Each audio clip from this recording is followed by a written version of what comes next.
요한복음 13장 36절에서 38절 말씀 한 절씩 봉독하시겠습니다. 시몬 베드로가 이르되 주여 어디로 가시나이까? 예수께서 대답하시되 내가 가는 곳에 내가 지금은 따라올 수 없으나 후에는 따라오리라.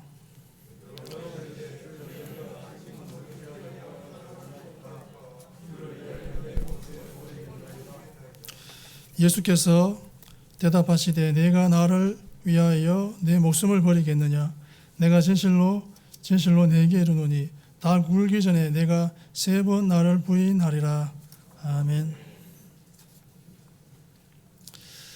본문은 가룟 유다의 배신으로 예수님께서 유대인의 손에 잡히신 그날 밤 고난 주간의 제5일인 목요일 밤에 마가의 다락방 최후의 만찬 석상에서 있었던 사건을 보도하는 제13장의 종결 부분입니다. 여기서는 예수님께서 가룟 유다를 제외한 11 제자들에게 자신의 부활 승천을 암시적으로 예고하시고 성도들의 절대 생활 규범인 사랑의 세 계명을 주신 사실을 보도하고 있는 31절에서 35절에 이어 예수님께서 베드로가 당신을 3번 부인하게 될 것이라고 예고하신 사실을 보도하고 있습니다. 이러한 베드로의 부인 예고는 사복음서가 다 같이 기록하고 있는 것으로 주님의 신적 전지성을 보여줌과 아울러 주님의 도움 없이는 신앙을 유지할 수 없는 인간의 나약함을 여실히 보여주고 있습니다. 아울러 이러한 본문은 다음과 같은 구체적인 교훈을 저와 여러분에게 보여주고 있습니다. 주님을 따를 수 있는 것은 오직 주님의 은총 때문입니다. 오늘 본문 말씀을 보면 오직 베드로와 주님 간의 대화만이 기록되어 있습니다. 하지만 다른 복음서를 보면 다른 제자들도 주님께 베드로와 같은 대답을 하는 것을 볼 수 있습니다. 즉 주님의 부인 예고에 대해 다른 제자들도 한결같이 강한 자신감을 보이며 죽을지언정 주님을 부인하지 않겠나이다 라고 장담했습니다. 하지만 결과는 어떠했습니까? 제자들 가운데 그들이 장담했던 것처럼 끝까지 남아 주님을 지킨 사람이 한 사람이라도 있었습니까? 없습니다. 오히려 그들은 결정적인 순간이 오자 모두 혼비백산하여 주님을 버려두고 도망치기에 바빴고 그 가운데 어떤 이는 어찌나 다급하고 놀랐던지 두르고 있던 배홑 입을 마저 팽개치고 알몸으로 도망간 자도 있었습니다. 한마디로 참담한 실패였습니다. 그렇다면 저와 여러분은 이러한 그들의 행동을 어떻게 해석해야 하겠습니까? 그들을 향해 비겁한 겁쟁이라고 마음 편하게 손가락질만 하고 있을 수 있겠습니까? 그렇지 않습니다. 왜냐하면 오늘날 이처럼 신앙의 자유가 보장되고 있는 사회 속에서도 진실로 신앙의 용기를 보여주는 그리스도인은 참으로 극소수에 불과하기 때문입니다. 그렇습니다. 베드로가 주님을 3번씩이나 부인하며 보여준 그 부끄러운 모습은 이 땅 모든 그리스도인의 모습일 수 있습니다. 그런데 보십시오. 이처럼 부끄럽고 나약하기 그지없던 제자들이 이후에 어떻게 변화되었습니까? 담대하게 그리스도의 부활을 전하며 그 어떤 박해도 두려워하지 않는 신앙의 용자들로 변화되지 않았습니까? 그렇다면 이것은 그들의 결단과 용기를 통해 일어난 변화입니까? 아닙니다. 이는 오직 주님의 간절한 기도와 용서, 성령님의 도우심을 통해 일어난 변화입니다. 그들이 사도된 것도 오직 그리스도의 부르심 때문이요. 이처럼 겁쟁이들이 신앙의 용사들로 변화되어 온전히 사명을 감당하게 된 것도 오직 그리스도의 은총 때문입니다. 따라서 오늘 저와 여러분도 주님을 따르게 된 것이 마치 저와 여러분의 지혜와 결단으로 인한 것인 양 착각하고 있다면 당장에 그러한 생각을 버려야 하겠습니다. 또한 앞으로 주님을 따르는 일 역시 저와 여러분의 능력과 믿음만으로 가능하리라는 자만도 버려야 하겠습니다. 그리고 오직 주님을 끝까지 따르게 될 것도 주님의 부르심 때문이요. 장차 주님을 따르게 될 것도 오직 주님의 용서와 사랑, 기도를 통해서만 가능할 것임을 분명하게 인식하면서 매 순간 걸음마다 주님만을 의지하며 따르는 겸손한 제자들이 되어야 하겠습니다. 36절을 보면 시몬 베드로가 이르되 주여 어디로 가시나이까? 예수께서 대답하시되 내가 가는 곳에 내가 지금은 따라올 수 없으나 후에는 따라오리라. 아멘. 저와 여러분도 항상 주님 어디로 가시나이까라고 물어야 합니다. 베드로는 주님을 향해 주님 어디로 가시나이까라고 물었습니다. 이는 주님께서 제자들을 향해 너희는 나의 가는 곳에 올 수 없다고 하신 말씀을 이해하지 못한 데에 따른 질문이었습니다. 그리고 베드로의 질문을 라틴어로 옮기면 쿠오 바디스 도미네가 되는데 여기서 초대교회 시대에 기독교 박해를 소설화한 유명한 책 쿠오 바디스의 제목이 유래되었습니다. 그런데 이 소설 그리고 이를 영상으로 옮긴 쿠오 바디스라는 영화를 보면 다음과 같은 극적인 장면이 등장합니다. 즉 로마의 박해를 피해 급히 달아나는 베드로를 향해 멀리서 그리스도께서 나타나셨습니다. 그런데 어찌된 일인지 그리스도께서는 황급히 도망치는 베드로 옆을 지나치면서도 전혀 아는 체를 하지 않으시고 계속 앞으로만 나아가셨습니다. 이에 놀란 베드로는 뒤를 돌아보며 주님 어디로 가시나이까라고 묻습니다. 그러자 그리스도께서는 네가 피하여 달아나는 저 로마에 내 양을 위해 다시 십자가를 지러 로마로 간다라고 말씀하십니다. 그러자 베드로는 놀라 눈물을 흘리며 오 주님 용서하소서라고 부르짖으며 그 앞에 엎드립니다. 그리고 다시 발길을 돌려 로마로 돌아가 거꾸로 십자가에 매달려 순교했습니다. 그렇다면 오늘날 저와 여러분은 어떻습니까? 오늘 이 시대를 가리켜 흔히 민주평등사회라고 말합니다. 그래서 헌법 제11조를 보면 모든 국민은 법 앞에 평등하다라는 규정이 있으며 더 나아가 어떠한 특수계급이나 특권계층도 인정되거나 창설할 수 없다고 하여 이를 더 구체적으로 명시해 놓고 있습니다. 하지만 이는 사실 헌법상의 조문일 뿐 실제 사회 현실을 보면 그렇지 못합니다. 즉 자본과 돈이 중심이 되는 현대 자본주의 사회에서는 가진 자, 힘 있는 자들을 중심으로 새로운 특권 계층이 형성되고 있습니다. 그런데 문제는 교회까지 이러한 풍조가 스며들어 성도들 사이에서마저 이러한 보이지 않는 계층이 형성되고 있을 뿐만 아니라 많은 사람 역시 겉으로는 내색하지 않으면서도 은근히 이러한 집단에 소속되고자 애를 쓰고 있다는 사실입니다. 그렇다면 주님은 어떠하실까요? 과연 주님도 이러한 자들과 가까이 하길 원하실까요? 아닙니다. 아마 그 반대입니다. 왜냐하면 주님께서는 작은 자들에게 한 것이 곧 당신께 한 것이라 말씀하셨고 잔치를 베풀려거든 거지와 시각장애인 같이 갚을 것이 없는 자들을 위해 베풀라고 말씀하셨기 때문입니다.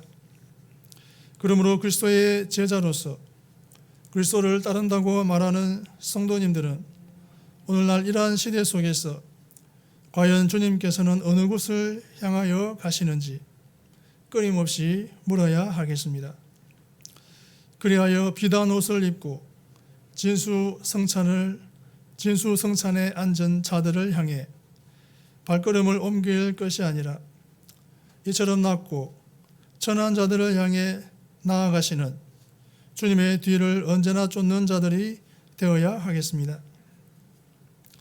이처럼 영혼 구원을 원하시는 주님을 따르는 자들로서 순종하는 마음으로 전도해야 합니다. 예수님께서 나병 환자를 치료해 주실 때도 예수님의 말씀대로 해보려는 순종의 중요성을 알 수 있습니다. 예수님의 말씀대로 해보려는 시도가 중요합니다. 고단한 세상살이에서도 늘 하나님의 말씀대로 순종할 수 있어야 합니다. 나병 환자들은 낫지도 않았는데 그 몸을 가지고 대제사장에게 가서 몸을 보이라는 예수님의 말씀대로 순종하려고 가다가 깨끗함을 받았습니다. 순종이 이렇게 중요합니다. 예수님의 말씀대로 해보려고 해야 합니다. 작은 순종이라도 굉장히 귀하고 하나님께서 알아주시고 주님께서는 순종하는 거의 즉시 깨끗함을 받게 하셨습니다. 본문의 예뿐만 아니라 거의 모든 하나님의 말씀은 대부분 순종하는 즉시 사람의 힘으로는 이룰 수 없는 기쁨을 주고 놀라운 일들이 일어납니다. 세상에서 하나님의 일을 할 때 여러 귀한 직책과 직함이 있지만 공기나 물이 누구한테나 필요하고 중요하듯이 전도는 누구라도 할 수 있는 일이지만 정말 중요한 것 같습니다. 공기나 물은 중요하지만 사람들이 그리 귀한 줄을 모르고 지내는 경우가 있고 그리 값을 알아주지 않기도 합니다. 그러나 전도는 하나님께서 부탁하신 일이기에 하나님께서 알아주신다는 사실이 중요합니다. 사람들도 별로 안 알아줄 수 있습니다. 그러나 신앙생활은 성경 말씀을 믿고 합니다. 저와 여러분이 예수님을 믿고 천국에 가는 것은 사람들의 동의를 바탕으로 하지 않습니다. 오직 성경대로 믿음으로 구원을 받고 성경대로 이루어집니다. 마찬가지로 전도는 하나님의 말씀이 전하라고 하시니까 전하는 것이므로 하나님께서 그 순종을 보시고 갚아주십니다. 하나님께서 알아주시고 보상해 주신다는 믿음으로 하는 것이 전도입니다. 보통 사망한 이후에 하나님께서 보상해 주시고 상을 주신다는 생각을 하곤 하시는데 그렇지 않습니다. 전도를 해보면 하나님께서 마치 전도하는 즉시 보상해 주시는 듯한 것을 느낄 수 있습니다. 전도는 때가 있습니다. 현대 설교 예화 모음 이은호 편역에는 이런 글이 있습니다. R.A. 토리 목사가 영국 브라이턴이라는 곳에서 전도 집회를 가졌을 때의 일입니다. 집회를 돕던 일꾼 한 사람이 식당에서 저녁을 먹게 되었습니다. 그런데 자기에게 음식을 주문받고 봉사해주는 웨이터를 대할 때에 어쩐지 그 사람에게 전도하고 싶은 생각이 들었습니다. 그러나 나 같은 게 무얼 하는 생각과 장소 환경에 대한 부끄러움으로 그냥 마음에 미루어둔 채로 식사를 다 했습니다. 저녁을 먹고 나오다가 생각하니 그래도 한마디 전도를 해야 하지 않겠는가 하고 느껴져 발걸음을 돌려 다시 식당으로 가서 그 웨이터가 밖으로 나오기를 기다리게 되었습니다. 이 모습을 본 식당 주인이 나와서 혹시 무슨 일로 이처럼 기다리는가 하고 물었습니다. 그래서 그는 자기를 서빙해준 웨이터를 기다린다고 하자 침통한 표정을 한 주인이 다음과 같이 말했습니다. 손님, 이미 늦었습니다. 그 웨이터는 손님에게 봉사한 후에 2층으로 올라가서 자살하고 말았습니다. 전도하고 싶을 때는 결코 미루어서는 안 됩니다. 요즘에는 생각보다 힘들어하는 사람들이 많으므로 그들에게는 그 순간이 마지막일 수도 있기 때문입니다. 서투른 방법으로라도 전하는 게 중요합니다. 저 또한 이런 경험이 있습니다. 2004년에 개봉된 영화 주홍 글씨를 촬영한 이은주라는 배우입니다. 그 배우를 텔레비전으로 보았을 때 왠지 그 여배우를 위해서 기도해야겠다는 마음이 들었고 상담이 필요하다는 생각이 들었습니다. 그러나 그녀는 여배우이고 저는 일반인이어서 당시만 해도 SNS, 즉 사회관계망 서비스가 활성화 안 돼서 연락이 닿을 기회가 많지 않았습니다.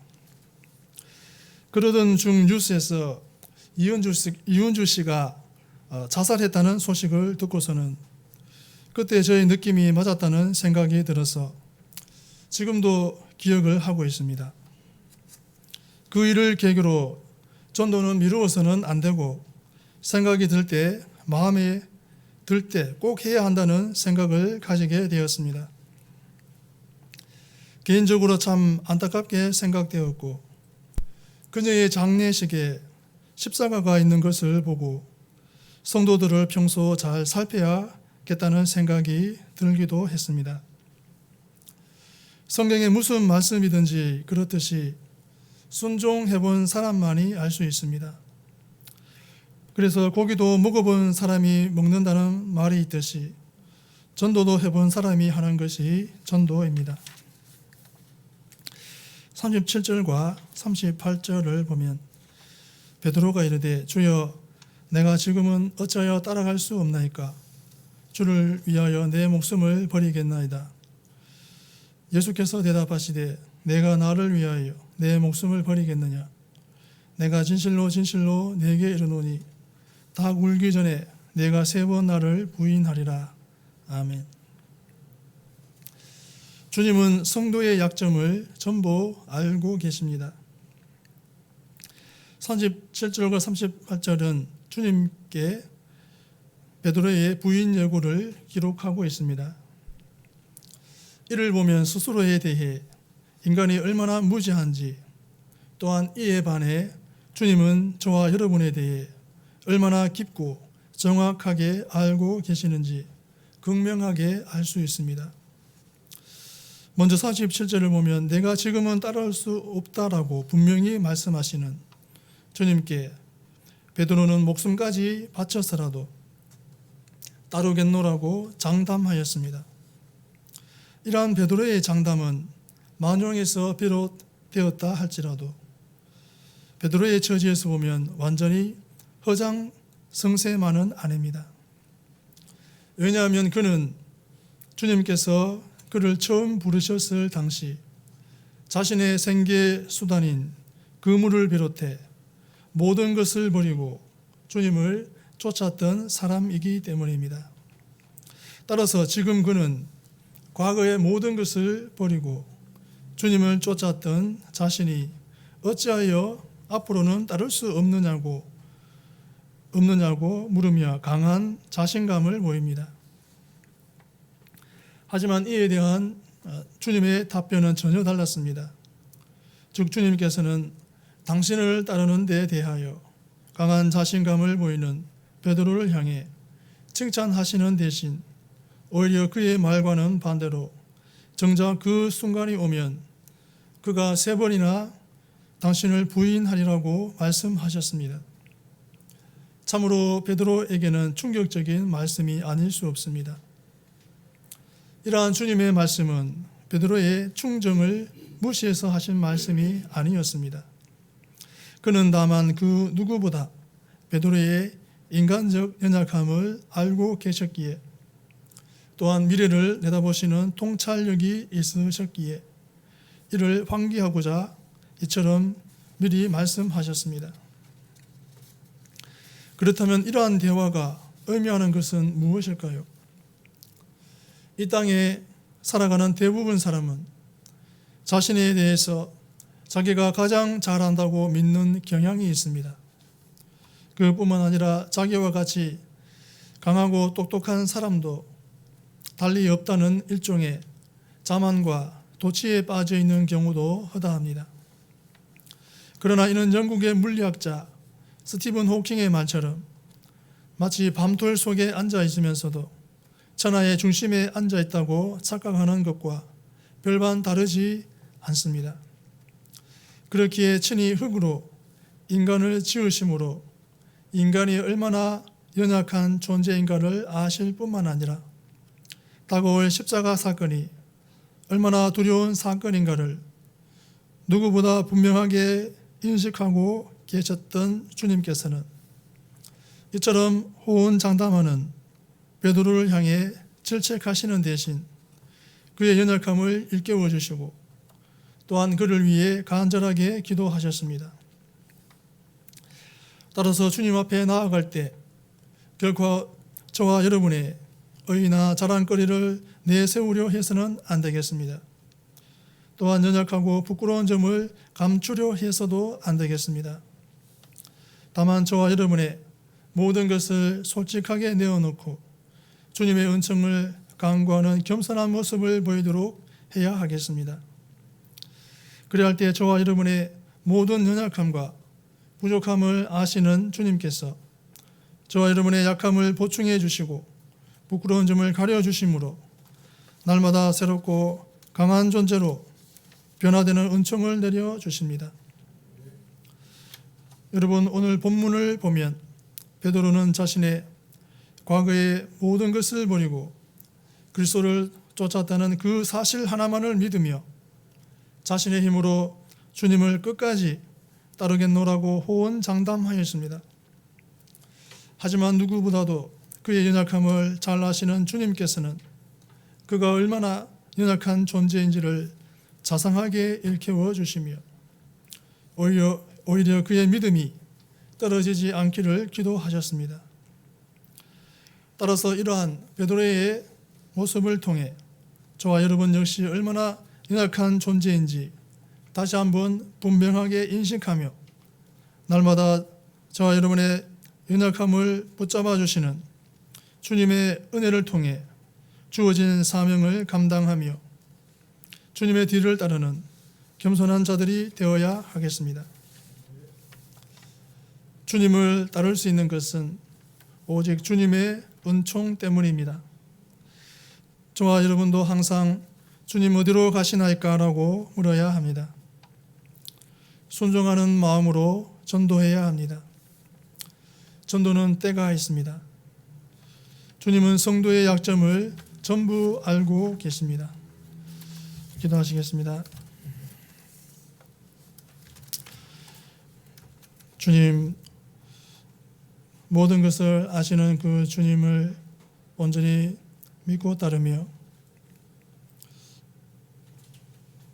주님께 영광 돌려드리는 모든 성도 되게 하옵소서. 예수님의 이름으로 기도합니다. 아멘.